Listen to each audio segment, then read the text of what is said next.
Vous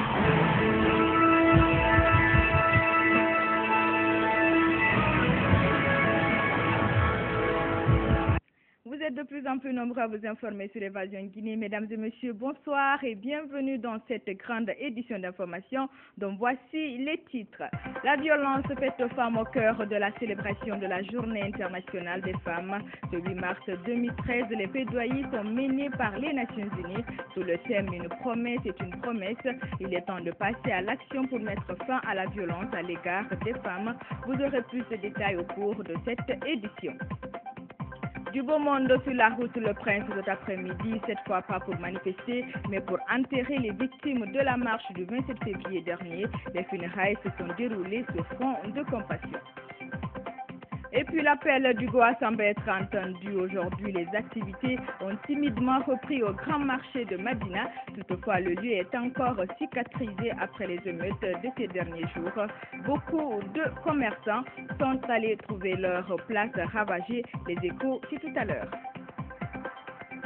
Nous sommes aujourd'hui le 8 mars. Chaque année, à cette date, l'humanité célèbre la Journée internationale des femmes, une occasion pour la communauté internationale de faire un bilan sur la situation des femmes, mais aussi de revendiquer l'égalité des droits entre hommes et femmes dans la société. Le thème retenu cette année par les Nations Unies pour fêter l'événement est une promesse, et une promesse est une promesse.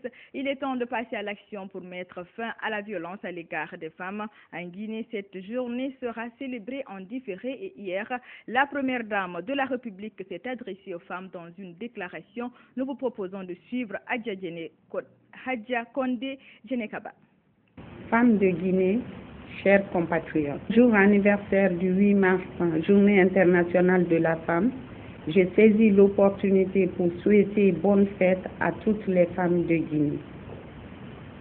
Aux représentantes des institutions républicaines et internationales, aux représentantes du corps diplomatique et consulaire et aux épouses des ambassadeurs accrédités dans notre pays. Cette fête n'est pas seulement une plateforme de revendication des droits fondamentaux, elle est aussi un symbole d'autonomisation des femmes. En Guinée, la célébration cette année du 8 mars se situe dans un contexte sociopolitique difficile. Une situation qui nous interpelle en tant que mère, épouse, sœur, éducatrice et humaniste. Ce sont les femmes, en effet, qui savent mieux que quiconque éduquer et transmettre aux générations à venir les véritables valeurs humaines et culturelles. C'est pourquoi nous, femmes, devons contribuer efficacement à l'apaisement des esprits de nos époux, de nos frères, de nos enfants, sans oublier que cette même paix commence par nous-mêmes. Je lance donc un appel à toutes les femmes de Guinée à œuvrer pour la cohésion sociale afin que notre pays soit un havre de paix, car sans quiétude sociale, il n'y a pas de développement durable. Chers compatriotes, malgré les progrès sensibles dans le cadre de son émancipation, la femme reste soumise aux dures épreuves engendrées par la cherté de la vie, le chômage, les mouvements sociaux, les conflits et les préjugés qui entravent son épanouissement.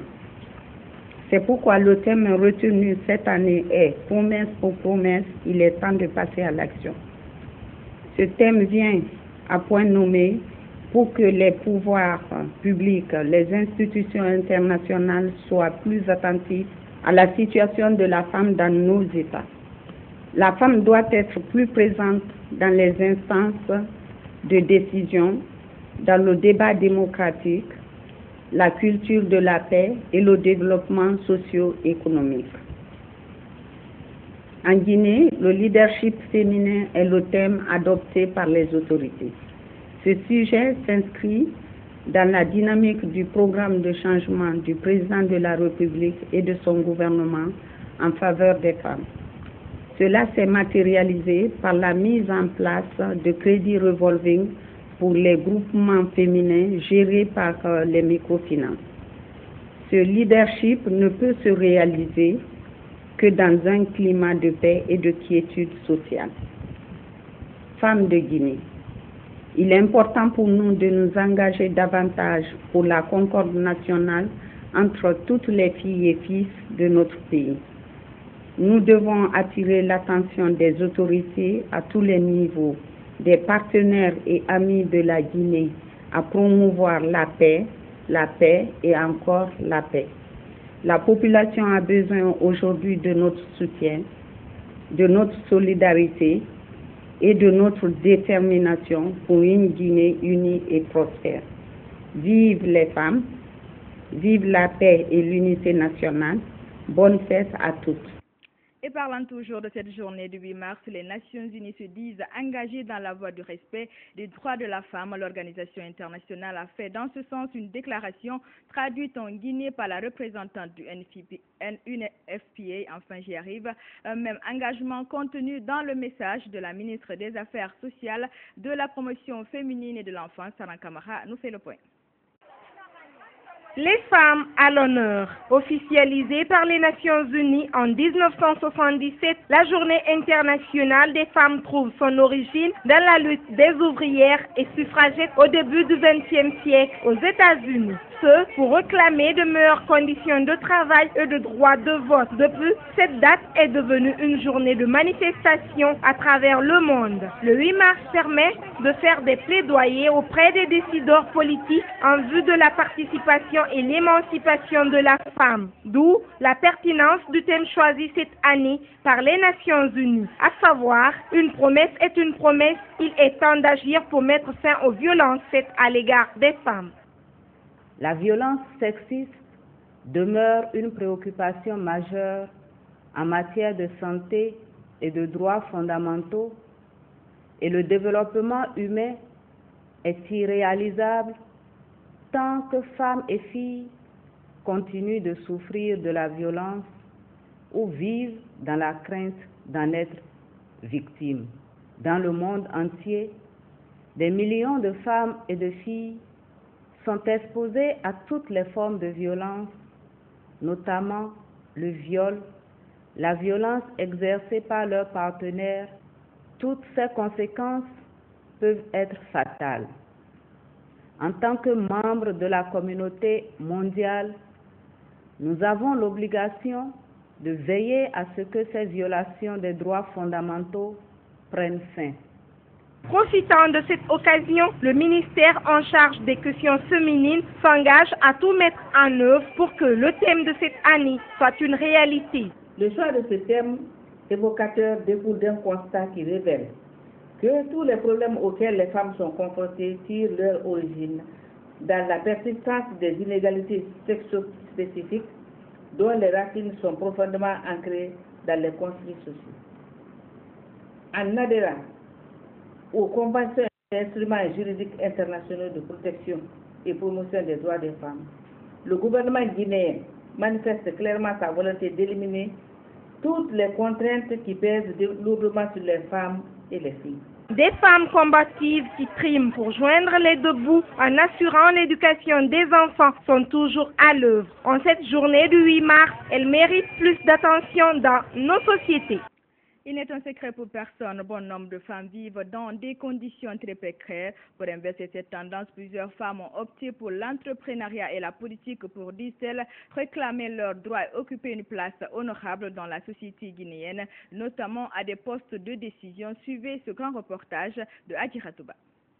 La femme guinéenne a encore besoin de soutien.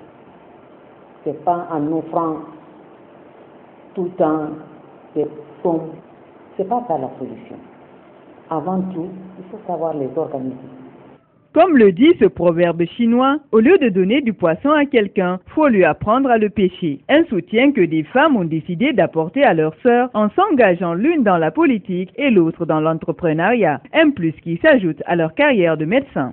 Quand tu sais que tu as ces capacités de pouvoir résoudre certains problèmes, il faut s'engager. Alors c'est tout ça là qui m'a mené au départ à faire le syndicalisme. J'ai dit il faut aller un peu plus haut. Il y a tout un peuple qui est là. Donc je me suis dit alors, je m'engage en politique. Vous aimeriez bien être, lorsque vous êtes malade, être bien soigné. Lorsque vous avez des enfants, vous voulez bien qu'ils aient une bonne éducation. Tout ça là, c'est la politique. Là où je réside, je suis avec les femmes qui venaient me demander pour leur assister. Avec mon maigre salaire, je ne pourrais pas faire face à tout ça là. J'ai mis l'unité de savon en place pour pouvoir aider les femmes. Des domaines où elles surmontent bien des difficultés afin de réaliser leurs rêves. Souvent chez nous, les femmes politiques, on les traite de tout. On leur donne tout autour notre image. Alors que ce n'est pas ça. Tu ne peux pas accéder à certains postes si tu as des postes électifs, si tu n'es pas dans un parti politique. Toutes les activités que je suis en train de faire comme ça, je le fais artisanalement. Je n'ai aucune machine. Je n'ai aucun équipement.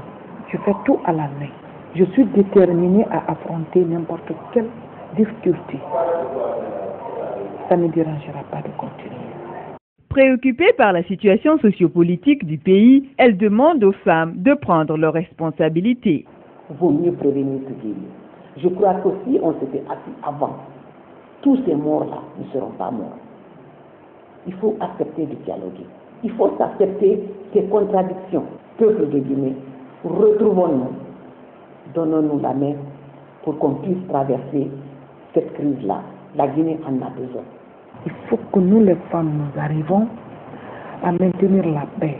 Si vous voyez aujourd'hui, on n'arrive pas à faire le dialogue politique, c'est parce qu'on ne fait pas de dialogue à la maison.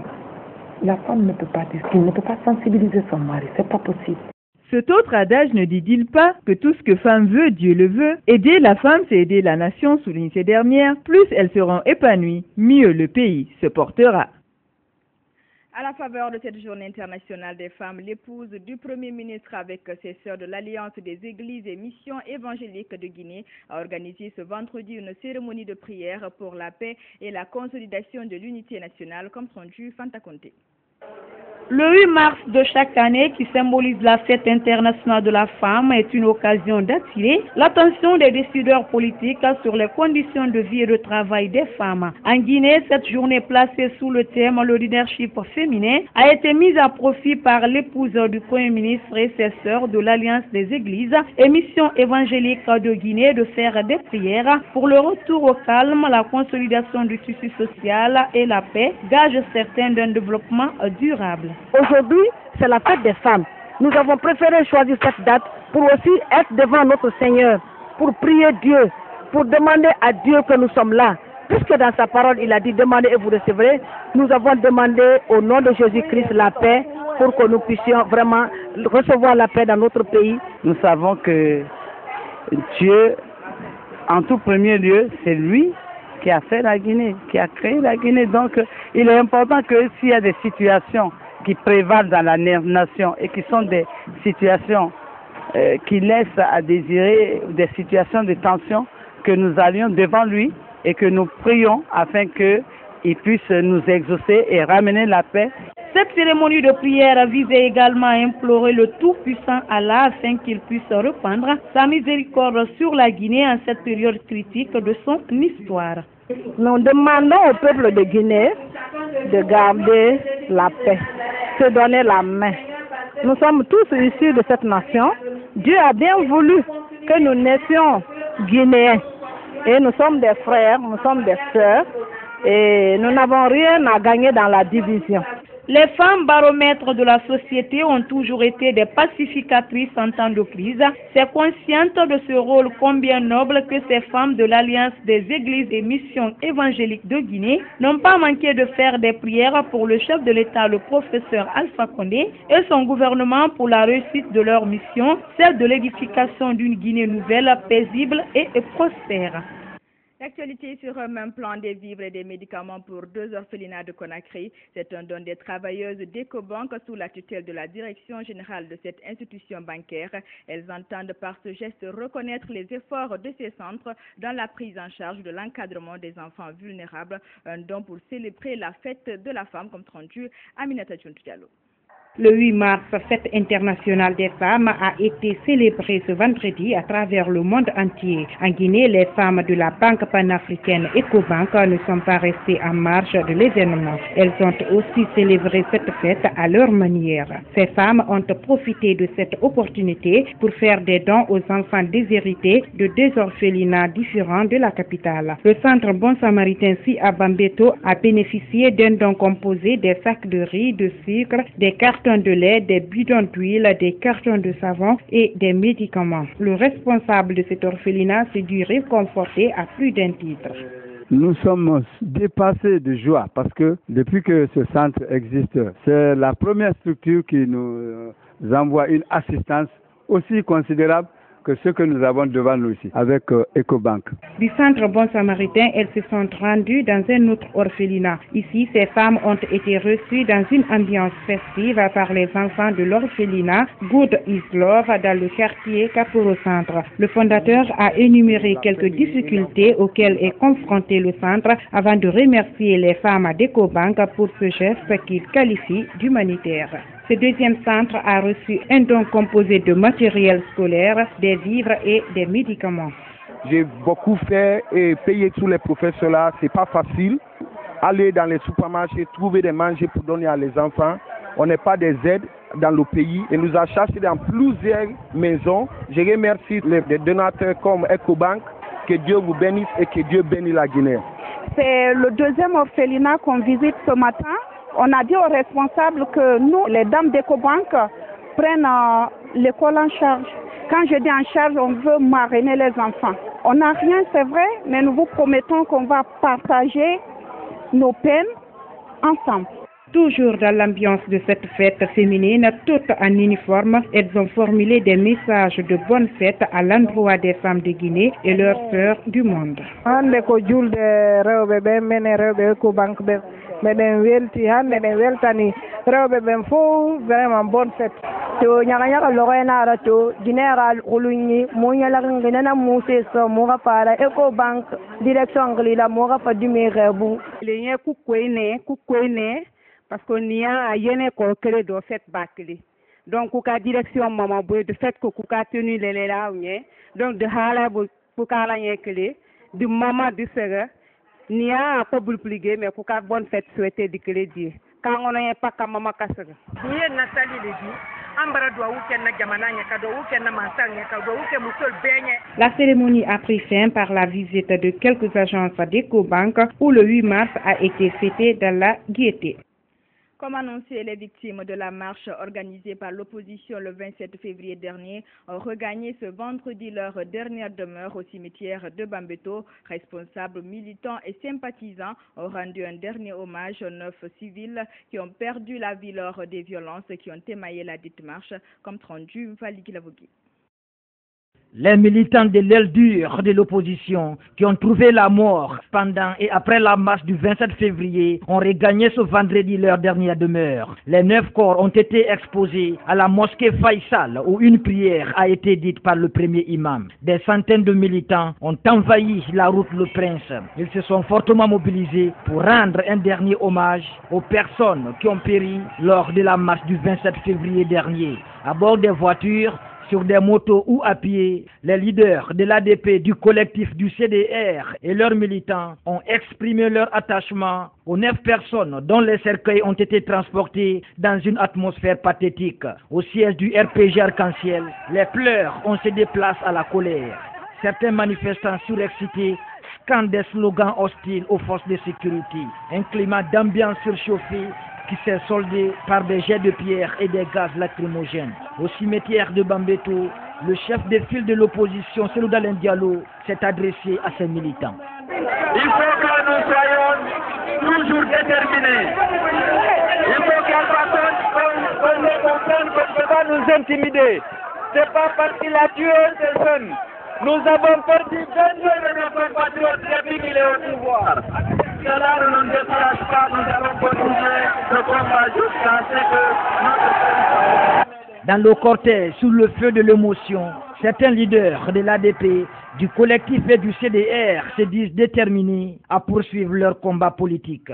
Il faudrait que ce genre d'événement ne se répète pas chez nous.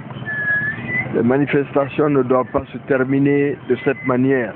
Les Guinéens doivent faire en sorte qu'on se parle. Le dialogue met un terme à tout cela. Si la justice guinéenne ne joue pas son rôle, nous allons saisir la justice africaine internationale. Et nous félicitons, nous encourageons tous les combattants pour la démocratie. L'enterrement des militants de l'aile dure de l'opposition s'est terminé par des heurts entre militants et forces de sécurité. Le patronat de Guinée regrette les dégâts causés aux opérateurs économiques lors des récentes émeutes à Conakry. Dans une déclaration ce vendredi, il a présenté ses condoléances aux familles des victimes. Le patronat de Guinée dit œuvrer pour la normalisation de la vie économique. Toutefois, il invite les opérateurs économiques à éviter de s'associer à toute idée tendant à compromettre le cours normal de leurs activités. Comme rendu, Mamadi Kamisoko.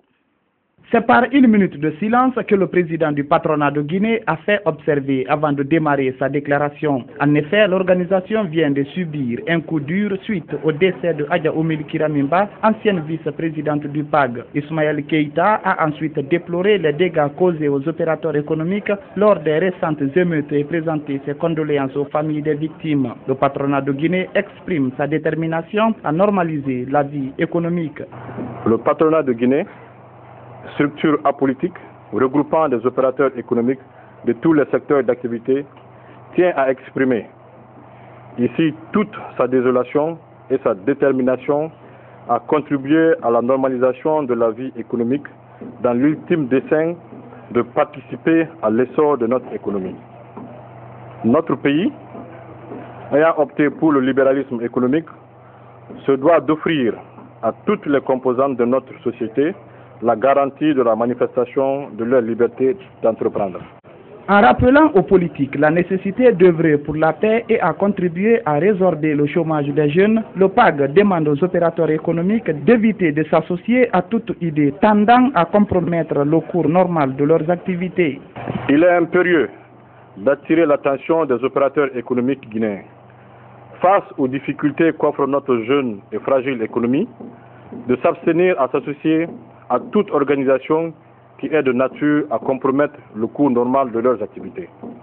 Le patronat de Guinée, l'émergence économique que recherche la Guinée se construira obligatoirement dans un climat de paix propice à l'investissement et partant contribuera à résorber le chômage criard de notre jeunesse. Le patronat de Guinée invite enfin les opérateurs économiques de l'accompagner dans sa démarche, dit-il, responsable et professionnelle pour construire une Guinée émergente profitable à tous ses enfants. Sur un tout autre plan, Conakry accueillera dimanche prochain le 24e sommet des chefs d'État de l'Union du fleuve Mano, une organisation sous-régionale qui regroupe 4 pays, à savoir le Libéria, la Sierra Leone, la Côte d'Ivoire et la Guinée, un sommet qui connaîtra la participation des dirigeants des pays de l'Union du fleuve Mano. Malik Diakité. Dans 48 heures, Conakry va abriter le 24e sommet de l'Union du fleuve Mano. Les chefs d'État, professeur Alpha Condé de Guinée, Alassane Dramane Ouattara de la Côte d'Ivoire, Ernest Bai Koroma de la Sierra Leone et Hélène Johnson Sirleaf du Libéria auront à discuter des questions relatives à la redynamisation des relations d'amitié et de coopération entre les pays membres de l'Union. Je pense que depuis 2011, vraiment, il y a une nouvelle dynamique, n'est-ce pas, d'intégration qui fait que chaque fois qu'il y a un problème à discuter, les chefs d'État se retrouvent. Nous avons des programmes extrêmement importants qui doivent être faits dans l'espace Mano, qui sont des programmes relatifs à la construction des routes transnationales. Nous avons la construction du siège de la Mano Africaine. Nous avons un programme extrêmement ambitieux. Depuis l'avènement de la Deuxième République, la Guinée va abriter pour la 2e fois consécutive le sommet de l'Union du fleuve Mano en espace de 2 ans. Une occasion pour Adja Saran Daraba de revenir sur les raisons de ce choix. Je ne pense pas que cela soit lié au fait que je suis devenue secrétaire générale, même si mon prédécesseur aussi était guinéen. Madame Hélène Sirleaf Johnson a demandé que la Guinée abrite ce sommet, parce que je pense que la Guinée n'a pas suffisamment abrité le sommet de la MAN. Jusqu'à présent, les différents sommets se sont faits soit à Monrovia, soit à Freetown. Donc il était temps que la Guinée, si vous voulez, retrouve un peu sa place. Avec le déroulement des derniers événements, tout porte à croire que la crise socio-politique qui secoue actuellement le pays sera au centre des débats de ce sommet. On vous le disait en titre, le grand marché de Madina a repris ses activités ce vendredi après une période de trêve due à l'insécurité, un début de reprise d'activité qui fait suite à l'appel du GOA, groupe organisé des hommes d'affaires. Mais l'affluence n'était pas au rendez-vous si certains commerçants n'ont eu aucun problème à ouvrir leurs boutiques et magasins. D'autres par contre sont restés désemparés. Ils demandent dédommagement, comme rendu Benoumar Silla. À Madina, le plus grand centre commercial du pays, les activités reprennent peu à peu. Plusieurs boutiques, magasins et banques sont toujours fermés et comme d'habitude, les étalagistes ont investi les rues avec leurs marchandises. Si certains commerçants affirment avoir respecté l'appel du GOA, d'autres cherchent à reconstruire leurs places saccagées et brûlées par les manifestants. On a ouvert parce que le président de GOA a donné l'ordre hier d'ouvrir. Celui qui a dit de fermer, on a fermé. S'il a dit encore d'ouvrir, on va ouvrir. On est férié actuellement, on n'a pas une place à où rester. Nos places sont brûlées. On regarde le bon Dieu. Par ailleurs, certains commerçants conditionnent la réouverture de leurs magasins par le dédommagement des victimes. Aujourd'hui, les victimes ne sont pas dédommagées. Les gens ne sont pas rassurés les uns et les autres. Les victimes sont face à certains soupçonnés, certains supposés mis en cause. Donc, par rapport à tous ces garde-fous, il y a d'abord la retenue. À Maï et à Kader Centre, les dégâts sont énormes. Une vingtaine de boutiques calcinées, dévalisées et plus de 11 milliards de francs guinéens emportés selon les victimes. Toutes les boutiques qui sont là, tout est brûlé.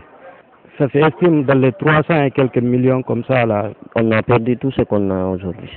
On a tout perdu. J'ai perdu 234 950 000 francs guinéens. Pour mon magasin ici, moi j'estime le dégât à 11 milliards.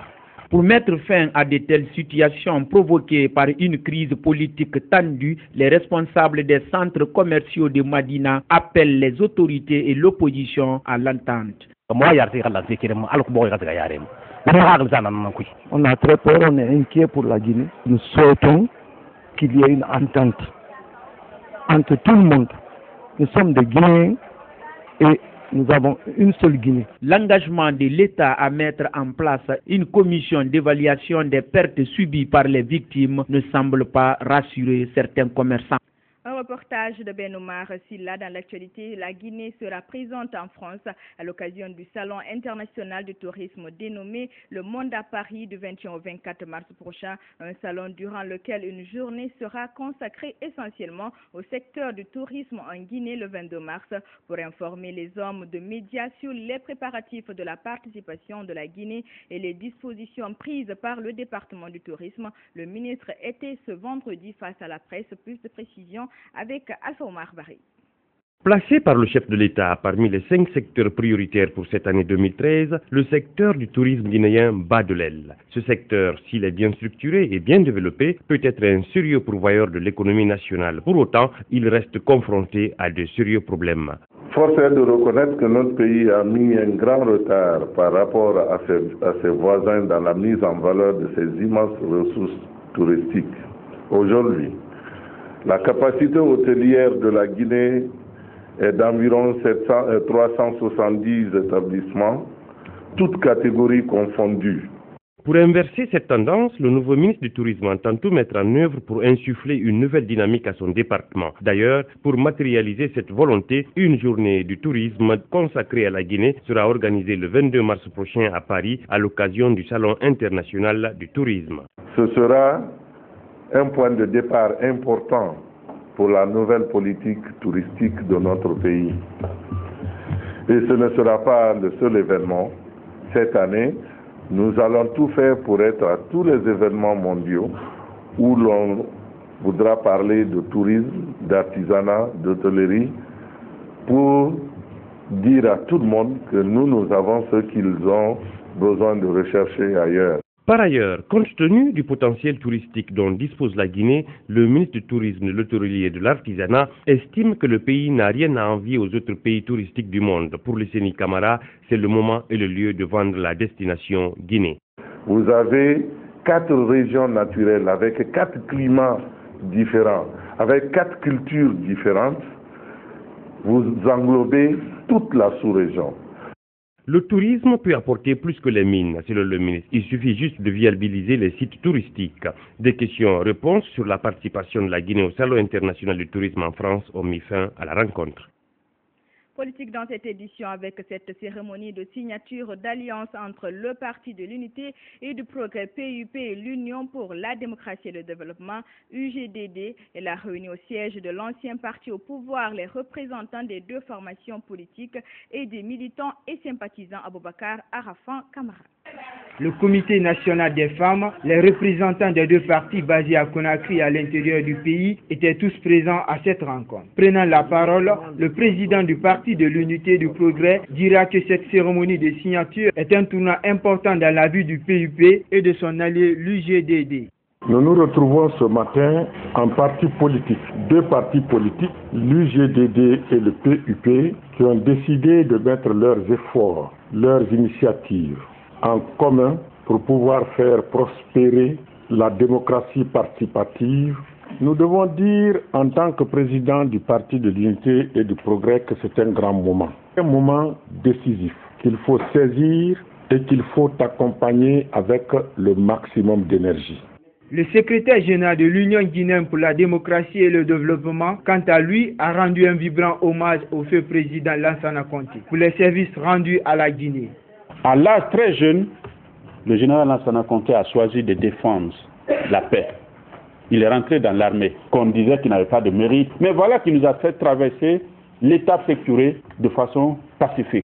Désormais, le PUP et l'UGDD sont tenus de respecter le contenu du protocole d'accord signé par les 2 formations politiques. Considérant que le bureau politique de l'UGDD, avec à sa tête M. Kayamou Bogola Haba, et du PUP à sa tête El Hadj Moussa Soranon, émis lors de plusieurs réunions entre le 3 décembre 2011 et le 8 février 2013, leur intention réciproque de partenariat sur ces valeurs partagées. L'Union guinéenne pour la démocratie et le développement entend organiser ce samedi un point de presse. Une occasion pour les responsables de décliner au peuple de Guinée la vision du parti. Et puis des cadres du secteur de la microfinance ont entamé ce vendredi une session de formation. Les travaux ont duré 1 mois. Les participants sont réunis autour du thème gouvernance, planification, gestion et crédit et comptabilité. C'est dans le cadre du renforcement des capacités opérationnelles et techniques du personnel de la microfinance, comme rendu et la Jomar Barré. 540 cadres bénéficient de cette formation pendant 30 jours. L'objectif est d'accompagner les institutions de microfinance IMF dans la réflexion sur les choix stratégiques à conduire et les défis à relever dans le cadre de la gouvernance. Une formation axée sur la maîtrise de la gestion comptable et financière de l'IMF. C'est une formation qui porte sur les thèmes comme la gouvernance des IMF, la planification stratégique, l'élaboration des plans d'affaires, la comptabilité et la gestion des risques au niveau des IMF. Il faut dire que c'est des activités que nous avons déjà réalisées depuis la première phase du projet et que nous sommes en train de consolider. Cette rencontre revêt une signification particulière selon le secrétaire général du plan qui a présidé la cérémonie au nom du chef de son département. Le principal défi qui se dresse aujourd'hui devant nous est d'élargir l'accès des populations aux services financiers de proximité en vue de la levée de l'une des contraintes fortes à la promotion économique et sociale des personnes les plus démunies, à savoir le capital financier. L'aménagement du cadre juridique et réglementaire, le renforcement des capacités de gestion, le développement des mécanismes internes et externes de surveillance et l'amélioration de l'information comptable et financière sont les défis qui interpellent notre pays.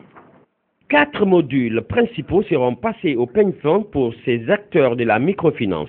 Pour cela, les formateurs consultants béninois promettent de donner le maximum d'eux. Beaucoup d'institutions naissent et meurent parce qu'ils n'ont pas une carte d'orientation.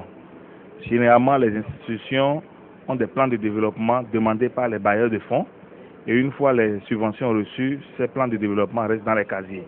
Alors pour leur permettre d'élaborer eux-mêmes leur plan d'affaires, leur plan de développement, ce quoi est le bienvenu. Nous avons en charge en fait de former un certain nombre de participants.